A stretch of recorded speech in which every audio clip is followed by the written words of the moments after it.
मेरे प्यारे एटमी के मेंबर्स, कैसे हैं आप? उम्मीद करता हूं इन खूबसूरत फूलों की तरह आपके दिल भी खिल उठेंगे।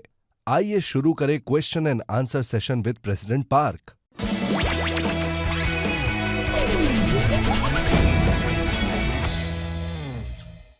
आज का पहला सवाल ये है, ऐसे क्या कारण थे जिसकी वजह से आपने एटमी पिन्स बनाए? हाँ, ज़्यादातर नेटवर्क मार्केटिंग कंपनियां पिन्स इस्तेमाल करती हैं और पिन्स का इस्तेमाल ज़्यादातर मेंबर्स को मोटिवेट करने के लिए। इसका एक कारण ये है कि पहले ऐसे काफ़ी केसेस रहे हैं जहां पर मेंबर्स बेटिंग करते थे अपने सेल्स बढ़ाने के लिए, और ये चिंता थी कि काफ़ी लोग अपने पार्टनर्स के ऊपर दबाव बनाएंगे इन पिन्स को दरअसल पाने के लिए, और इसीलिए इन पिन्स को कभी इम्प्लीमेंट नहीं किया।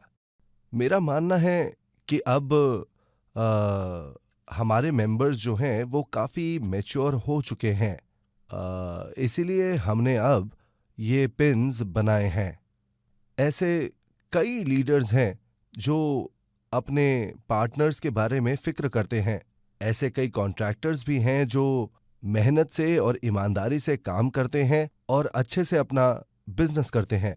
मेरा ये मानना है कि अब हमारे मेंबर्स जो हैं वो इन पिन्स के लिए तैयार हैं, इसीलिए मैंने उनका ऑर्डर किया और उन्हें मेंबर्स को दे दिया। हालांकि ये बात हर किसी के लिए सच नहीं है।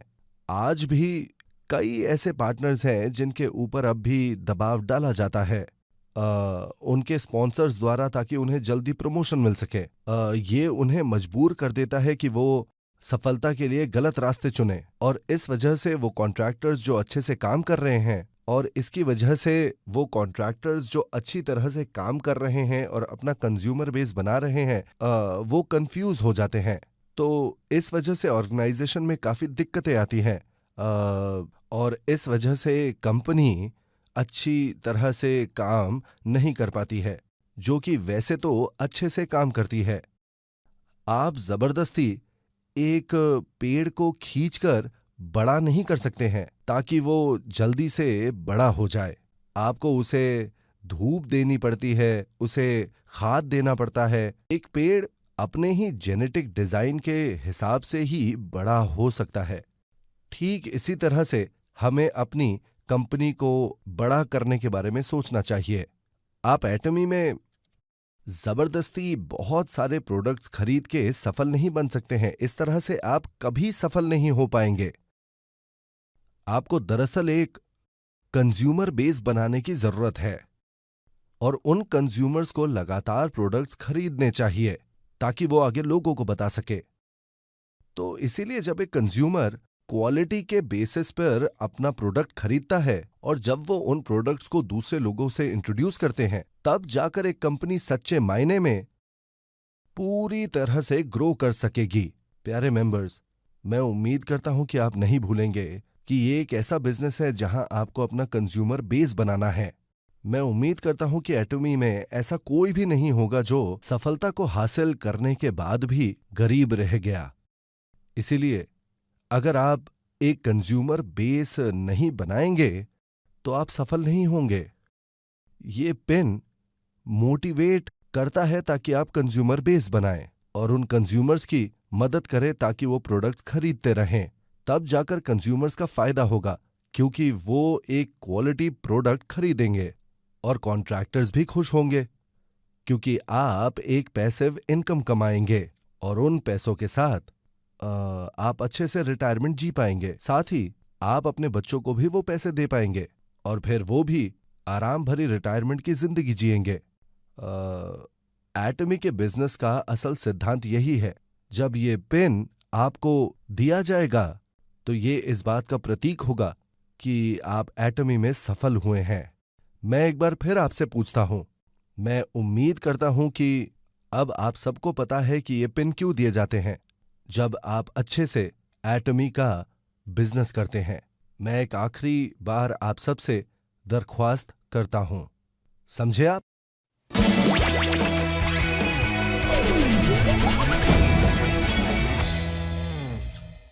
चलिए अब अगला सवाल पढ़ते हैं। अगला सवाल है कि क्या आप हमें प्लीज बता सकते हैं कि क्या कोई ऐसे प्रोजेक्ट्स हैं जो global sourcing global sales strategy को कंडक्ट करने के लिए बनाए गए हैं। तो ये है दूसरा सवाल।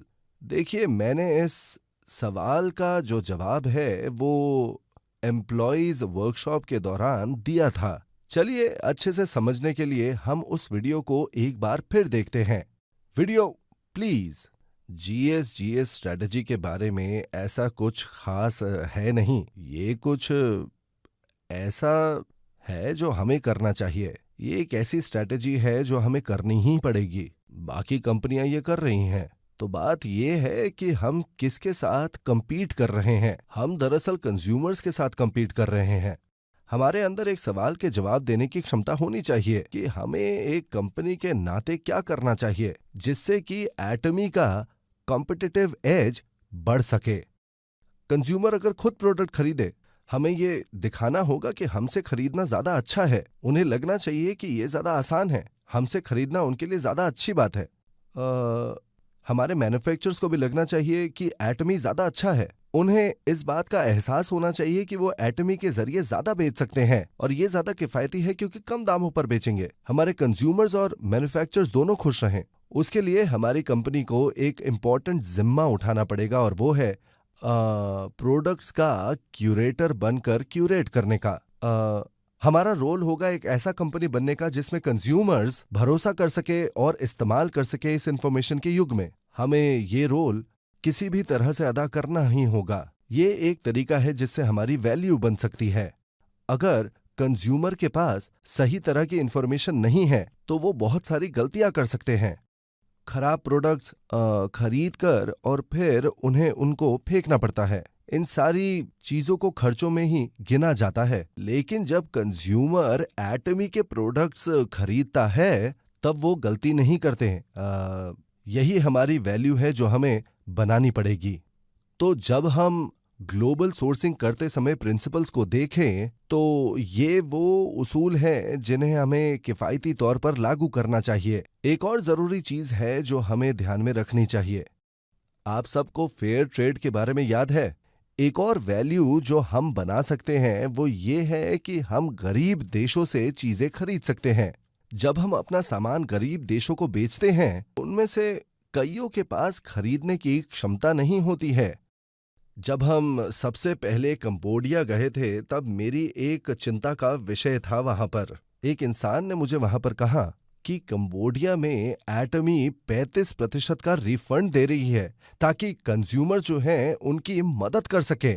जब मैंने ये बात सुनी तब मैं ये बात सुनकर काफी ज्यादा भावुक हो गया।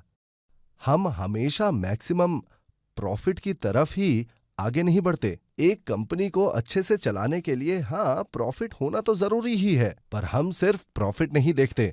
ऐसे नहीं हैं हम। जब हम ग्लोबल सोर्सिंग करते हैं तब हम सिर्फ प्रोडक्ट्स ही नहीं खरीदते हैं, बल्कि हम उस देश के हालातों को भी देखते हैं। कुछ ऐसी जगहें हैं जहां हमें आगे बढ़कर शुरुआत करनी होगी और चाहे इस वजह से हमें मैक्सिमम प्रॉफिट ना मिले तो ना मिले, अगर लोगों की कमाई हो सकती है तो मतलब अगर वहां के गरीब लोग पैसा कमा सके तो हमें वहां बिजनेस करना ही चाहिए। एक और चीज जो मैं मेंशन करना चाहता हूं वो ये कि एब्सोल्यूट प्रोडक्ट्स पूरी दुनिया भर से हमको मिलते हैं। इन प्रोडक्ट्स को पाना हमारे लिए बहुत ही ज्यादा जरूरी है। हमारे सारे मेंबर्स को किस तरह का जीवन जीना चाहिए, हर एक एटमी के मेंबर को प्रेस्टीज का जीवन जीना चाहिए। किस तरह का एटीट्यूड मेंबर्स के पास होना चाहिए, ये कुछ इस तरह की चीज है। ये एटीट्यूड जिसे हम सिखा नहीं सकते या जिसमें हम आपको ट्रेन नहीं कर सकते।